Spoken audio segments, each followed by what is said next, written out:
माता सीता ने भी अपने कर्मों का फल भोगा था।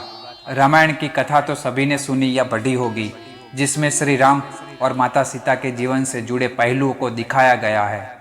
उन्हीं में से एक कहानी में बताया गया है कि कैसे मर्यादा पुरुषोत्तम राम अपनी पत्नी सीता को एक धोबी की बातों में आकर अयोध्या छोड़कर जाने को कह दिया था।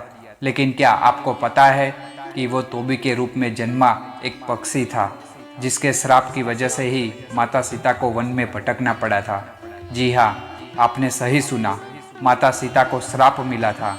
आज हम आपको बताएंगे कि देवी सीता को किस पाप की सजा मिली जो उन्हें वन भटकना पड़ा। मिथिला नगरी में जनक राजवंश राज करता था। उन्हीं में से एक राजा तीर्थध्वज थे। एक बार यज्ञ के लिए वो जमीन जोत रहे थे। उसी समय वहाँ से एक छोटी कन्या निकलती है। इस सुंदर कन्या को देखकर राजा को बहुत खुशी हुई। उन्होंने उस कन्या को अपनी पुत्री बना लिया। उसका नाम सीता रखा। एक दिन सीता अपनी सहेलियों के साथ बगीचे में खेल रही थी। वहाँ उन्हें एक तोते का जोड़ा दिखाई दिया जो बहुत ही खूबसूरत था। वह दोनों पक्षी एक पर्वत की चोटी पर बैठे कर बातें कर रहे थे। पृथ्वी पर श्री राम नाम से विख्यात एक बड़े सुंदर राजा होंगे। उनकी महारानी का नाम सीता होगा। श्री राम सीता के साथ कई वर्षों तक राज्य करेगी। धन्य है वे जानकी देवी और धन्य है वे श्री राम। तोते की ऐसी बातें सुनकर सीता ने सोचा कि ये दोनों तो मेरे ही बारे में बातें कर रहे हैं। इन्हें पकड़कर मैं इनसे अपने जीवन से जुड़ी सारी बातें पूछ सकती हूँ। इसलिए उन्होंने अपनी सहेलियों से उन दोनों पक्षियों को पकड़कर लाने को कहा। उनकी सहेलियां उस पर्वत पर गई और दोनों पक्षियों को पकड़कर ले आई। माता सीता उन पक्षियों से कहती है कि तुम दोनों बहुत सुंदर हो। देखो, डरो नहीं, मैं तुम्हें कोई नुकसान नहीं पहुंचाऊंगी। तुम बस मुझे ये बताओ कि तुम कौन हो और कहाँ से आए हो। राम कौन है और सीता कौन है, तुम्हें उनके बारे में कैसे पता है। माता सीता ने पूछने पर दोनों पक्षी बताते हैं कि एक बहुत विख्यात महर्षि वाल्मीकि है। हम दोनों उन्हीं के आश्रम में रहते हैं। महर्षि ने रामायण का नाम एक ग्रंथ लिखा है, जिसका पाठ उन्होंने अपने शिष्यों को भी कराया है।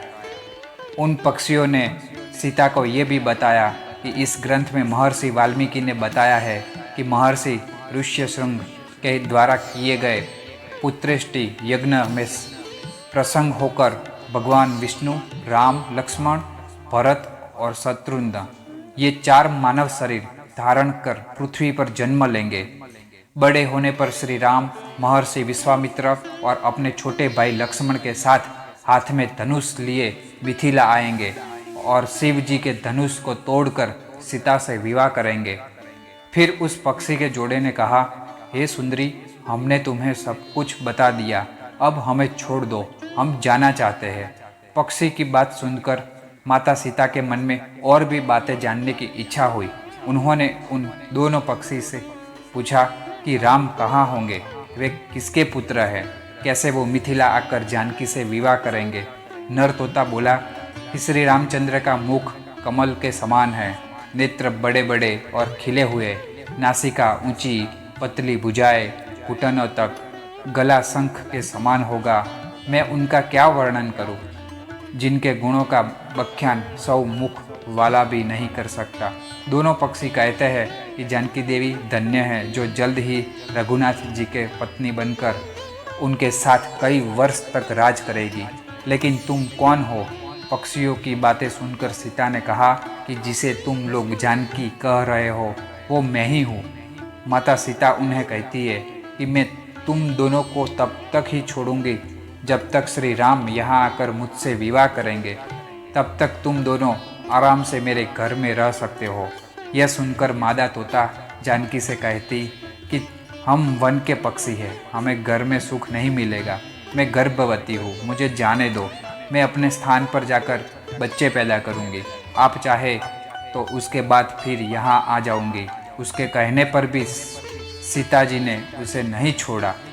तब उसके पति यानी नर तोता ने कहा, सीता, मेरी पत्नी को छोड़ दो, वो गर्भवती है। जब ये बच्चों को जन्म दे देगी तब उसे लेकर मैं फिर तुम्हारे पास आ जाऊंगा।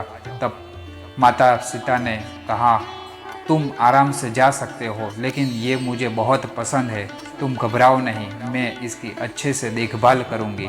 जब सीता ने उस मादे तोते को छोड़ने से मना कर दिया तो तब वो पक्षी दुखी हो गया।